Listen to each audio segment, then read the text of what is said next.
Erev Tov, everyone.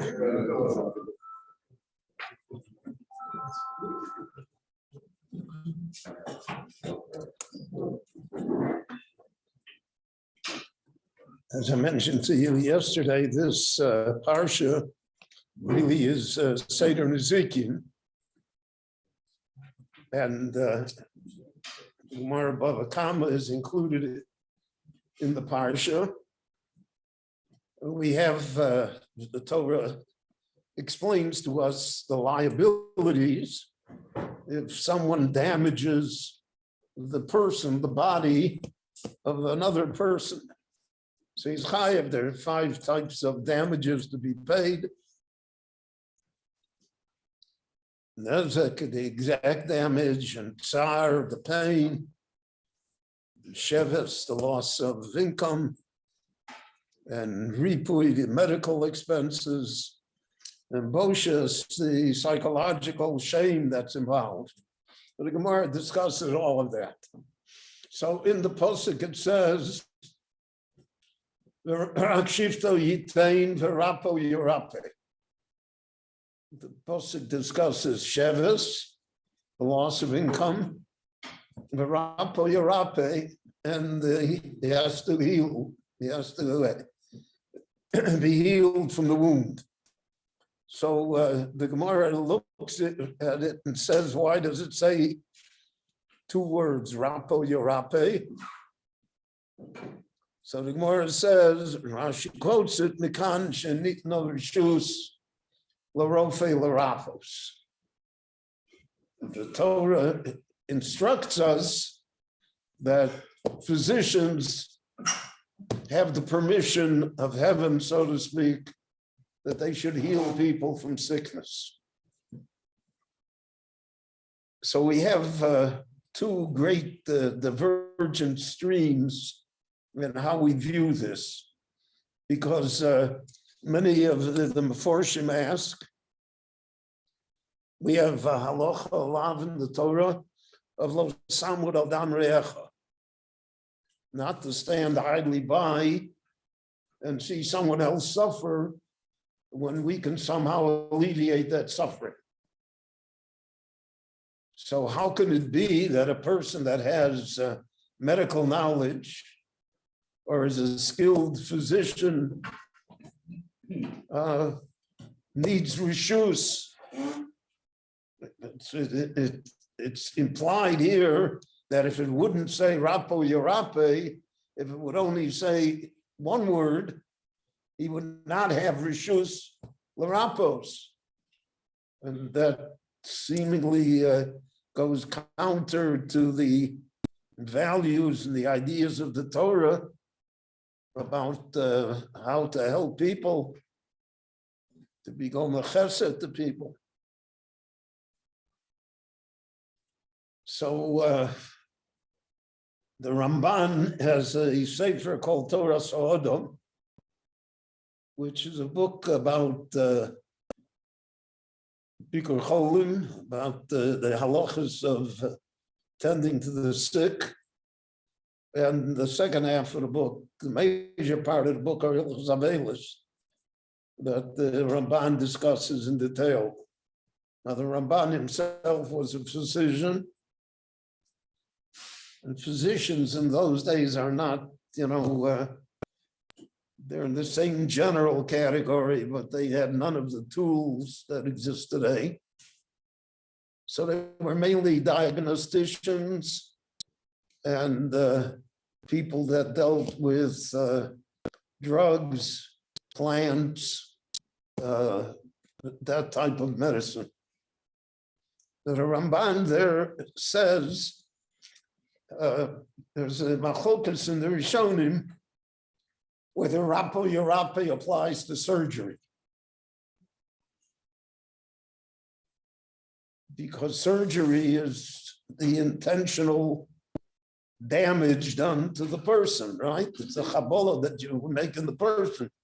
Now, we do so for a positive reason, but nevertheless, we're inflicting pain, and not every surgery, unfortunately, is successful. So if it were not for the fact that he points out that it says Rapo Yerape, we would not be allowed to do surgery.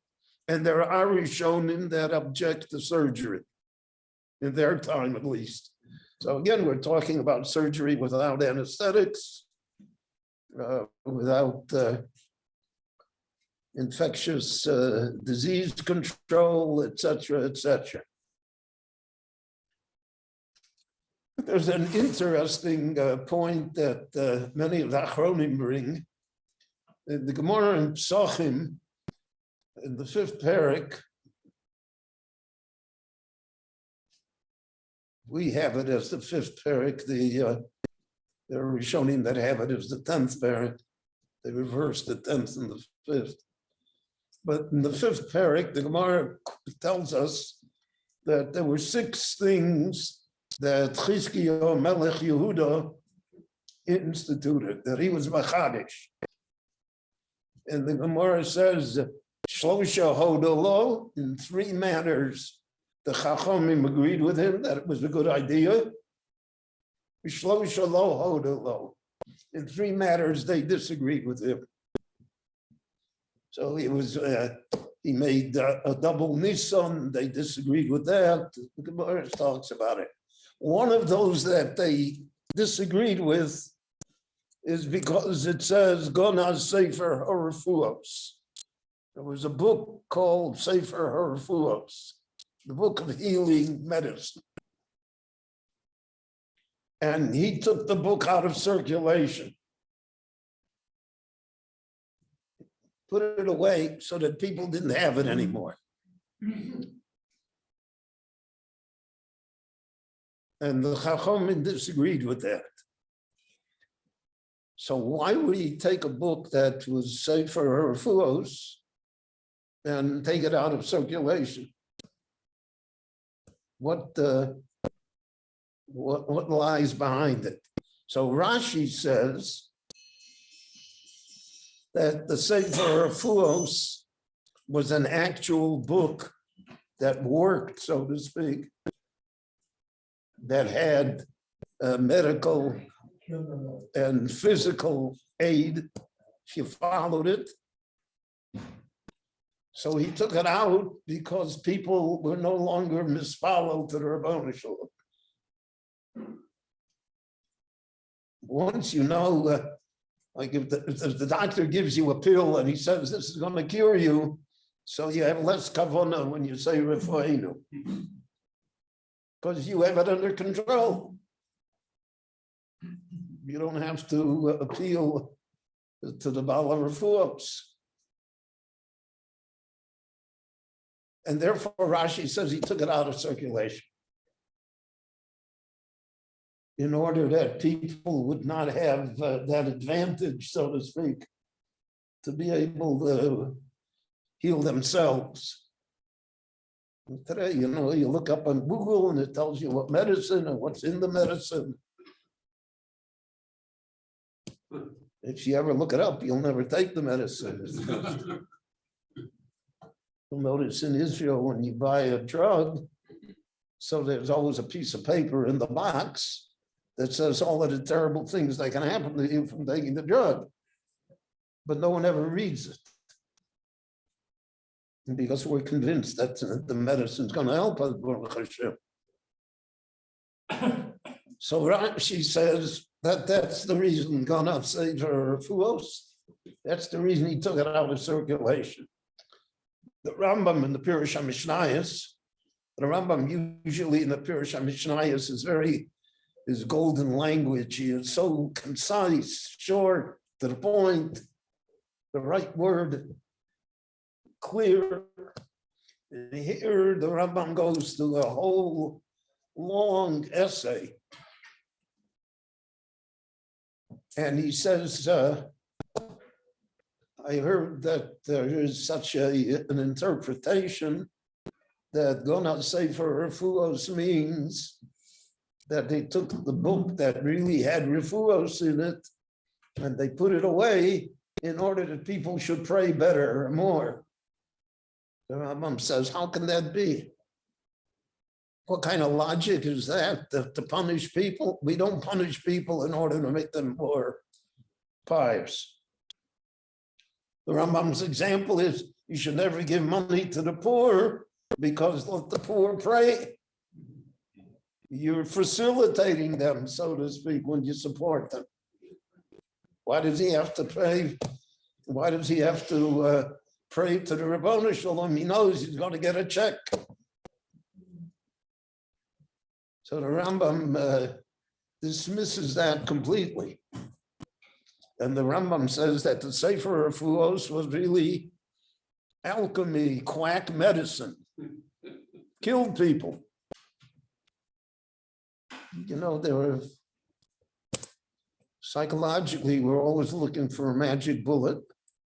So it's not hard to sell magic bullets. So he said that this was a book of Avodah Zorah, superstitions, all sorts of things that killed people. And that's why Chizkiyahu took it out of circulation, because it was a danger.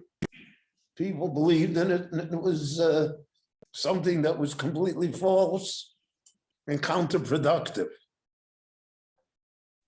Now, it's interesting that the Mefarshim all point out the Rambam lived after Rashi. Rashi died in 1105. The Rambam was born in 1135. The Rambam does not quote Rashi anywhere. Even in his Chuvas, he doesn't quote it, which itself is remarkable. But here he alludes to him. He says, and the reason that I write such a long essay, which is not my style, but here I'm writing at length, because I heard that a great man said this. And therefore I have to write at length in order to refute it, because this idea comes from a great person.